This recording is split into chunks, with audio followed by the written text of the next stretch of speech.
ওই গদিতে যাই বসে তারই পরিবর্তন হয়ে যায়। জামাত আসার সম্ভাবনা বেশি আছে আর কি। দেশের সরকার গঠন করলে আমরা ভালো থাকবো কিনা এটা সরকারের উপর নির্ধারিত। সরকার যদি ভালো হয় তাহলে আমরা ভালো থাকবো, আর সরকার যদি তিরিং বিরিং হয় আমাকেও তিরিং বিরিং থাকা লাগবে। আমার লাগান ফকরনিকেও যদি বসে দেন আমাকে লাগান ফকরনিরও পরিবর্তন হয়ে যাবে।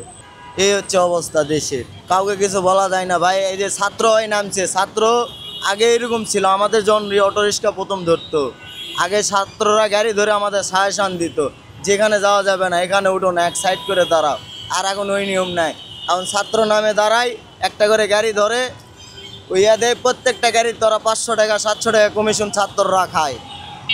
রাতে 10টার দিকে গাড়ি ধরে, রাতে 10টার দিকে। যদি সুষ্ঠুভাবে সবাই করে আমরাও পারবো। আমরা তো যাই তার বিশৃঙ্খলা করব না, আমরা ভোট দিতে যাব, ভোট দিব চলে আসবো। আর ওখানে যদি কেউ বিশৃঙ্খলা করে ওখানে আমরা আর যাবো না, ভোট দিতেও যাব না।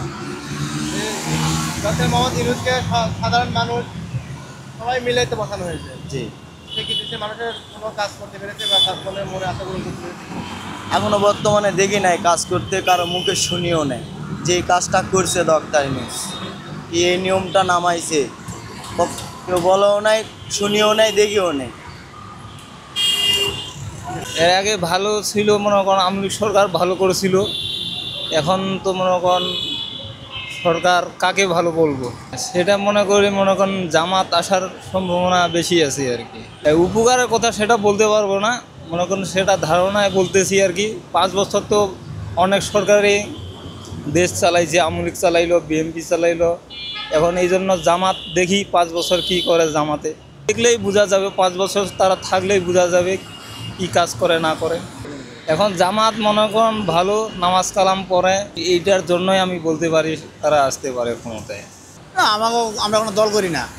আমার কাছে আমরা কর্ম করি, ভাত খাই, আমরা এই বলতে করতে পারি। এইটাও বলতে পারবো না কে আইব ক্ষমতায়, এখন কেমনে কমো, কে কাজ কীরকম করবে না করবে এটা আমরা কেমনে করতে পারি। আমরা তখনও যেরকম ছিলাম এখনও সেই রকমই আছি। এইটা তো করতেছি, আমরা তখনও যেই রকম দেখতেছি এখনও সেই রকমই দেখতেছি।